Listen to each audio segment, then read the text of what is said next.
So বন্ধুরা finally কিন্তু OnePlus 8T কিন্তু ইন্ডিয়াতে লঞ্চ করে গেছে গতকাল, মানে 14th অক্টোবরে। কিন্তু ফোনটা কিন্তু এখনো অ্যাভেলেবেল হয়নি ইন্ডিয়ান মার্কেটে কিন্তু ফোনটা আসবে 16th অক্টোবরে।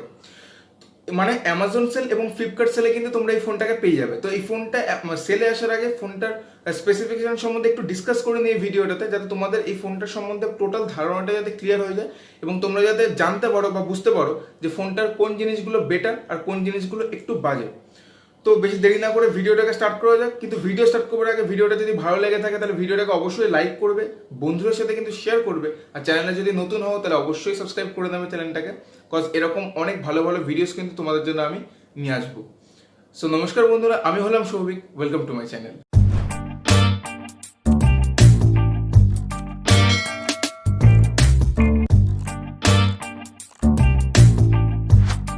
তো আমরা ফার্স্টে কিন্তু ফোনটার ফিজিক্যাল স্ট্রাকচার নিয়ে কথা বলে নিই। ফোনটার যে ফুল বডি রয়েছে সেই বডিটা কিন্তু অ্যালুমিনিয়াম দিয়ে তৈরি এবং ফোনটার সামনে এবং পেছনে দুদিকেই কিন্তু গরিলা গ্লাস রয়েছে এবং ফোনটা কিন্তু খুব একটা বেশিও হালকা নয়, আবার খুব একটা বেশি ভারীও নয়, মিডিয়াম।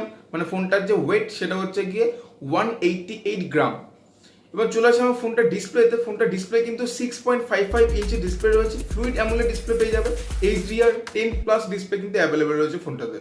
প্রসেসর রয়েছে স্ন্যাপড্রাগন 865 এর প্রসেসর রয়েছে। Operating system Android 11 operating system রয়েছে, কারণ এখনকার সমস্ত ফোনে অ্যান্ড্রয়েড 11 অপারেটিং সিস্টেম ইউজ করছে, অ্যান্ড্রয়েড 10 একটু ব্যাকডেটেড হয়ে গেছে। এখানে কিন্তু কোনো ধরনের মেমোরি কার্ড স্লট নেই, বেসিক্যালি প্রয়োজনও নেই মেমোরি কার্ড স্লটের, কজ এখানে যে ইন্টারনাল স্টোরেজ রয়েছে এত বেশি পরিমাণে রয়েছে যে কোনো মেমোরি কার্ড স্লটের প্রয়োজন নেই।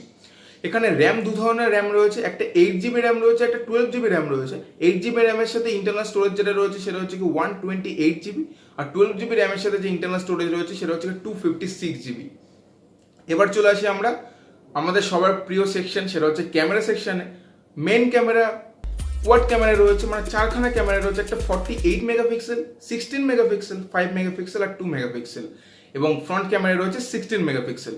আমরা যখন ভিডিও রেকর্ড করব এর ব্যাক ক্যামেরা দিয়ে তখন কিন্তু ভিডিওটা 4K তে ভিডিও রেকর্ড হবে, এবং ফ্রন্ট ক্যামেরা দিয়ে কিন্তু যে ভিডিও রেকর্ড হবে তার রেজলিউশন 180p থাকবে এবং 30 FPS মানে 30 ফ্রেম রেটের কিন্তু ভিডিও আমরা রেকর্ড করতে পারবো এর ফ্রন্ট ক্যামেরা দিয়ে।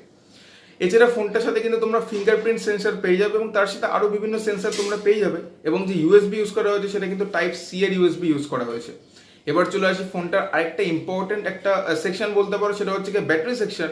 তো ব্যাটারি কিন্তু এখানে 4500 mAh এর ব্যাটারি রয়েছে। হতে পারতো এই দামে একটুখানি বেটার ব্যাটারি প্রোভাইড করার, বাট ঠিক আছে, কম ব্যাটারি হয়ে গেছে, কিছু করার নেই। বাট এখানে কিন্তু ফাস্ট চার্জিং ফেসিলিটি রয়েছে এবং সেটা কিন্তু 65 ওয়াটের ফাস্ট চার্জিং ফেসিলিটি রয়েছে।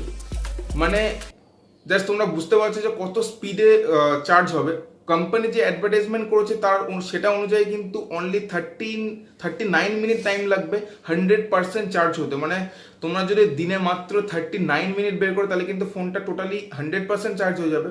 বাট কোনো ফোনই কিন্তু 0 থেকে 100% এইভাবে চার্জ করতে নেই, কজ এখন আমরা যখন ফোন কিনি, ফোন কিন্তু 2 থেকে 3 বছর, মানে 2 থেকে 3 বছর কিন্তু আমরা ফোনটাকে চালাবার চেষ্টা করি, মানে এরকমই প্ল্যানিং করে আমরা ফোন কিনে থাকি। এবং স্মার্ট এবং এখনকার যে ব্যাটারিগুলো রয়েছে ব্যাটারিগুলো কিন্তু চেঞ্জ করা যায় না, এবং এই স্মার্টফোনগুলোর সাথে ব্যাটারিগুলো 2 থেকে 3 বছর চালানো খুব বেশি একটা চ্যালেঞ্জিং বিষয়। তো আমি একটা ভিডিও বানাবো তোমাদের জন্য যে কি কি পদ্ধতিতে ব্যাটারি চার্জ করলে ব্যাটারি লাইফটাকে একটু কিছুটা পর্যন্ত বেশি তোমরা এক্সটেন্ড করতে পারো, ব্যাটারি লাইফটাকে বেশি দিন ইউজ করতে পারো ব্যাটারিটাকে ঠিকঠাকভাবে। চলে আসি আমরা নেক্সট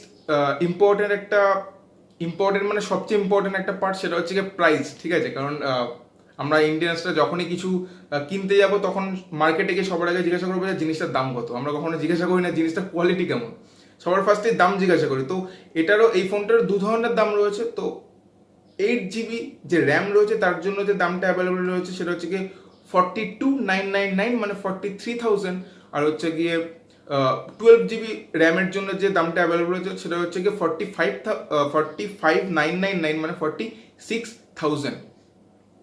তো এই হচ্ছে দু ধরনের দামে ফোনটা অ্যাভেলেবল রয়েছে। তো তোমাদের কি মনে হয়, তোমরা যে সমস্ত ফিচার্স পেলে এই ফিচার্সগুলো কি এই দামের সাথে ঠিকঠাক? মানে তোমরা কি এই দামে আরও কিছু ভালো ফিচার্স চাইছিলে, বা তোমরা যদি কাস্টমাইজ করতে ফোনটাকে তাহলে তোমরা কি ফিচার্স অ্যাড করতে বা কি ফিচার্সটাকে বাদ দিতে, সেটা তোমরা কমেন্ট করে জানাতে পারো। আর যদি ভিডিও ভালো লাগে থাকে তাহলে ভিডিওটাকে কিন্তু অবশ্যই লাইক করো ভিডিওটাকে, শেয়ার করে বন্ধুদের সাথে। অবশ্যই চ্যানেলে নতুন হলে চ্যানেলটাকে কিন্তু সাবস্ক্রাইব করে দিও, কারণ এরকম আরও ইম্পর্টেন্ট ভিডিওস যখনই নিয়ে আসবো তাদের ভিডিওসগুলো তোমরা মিস না করো।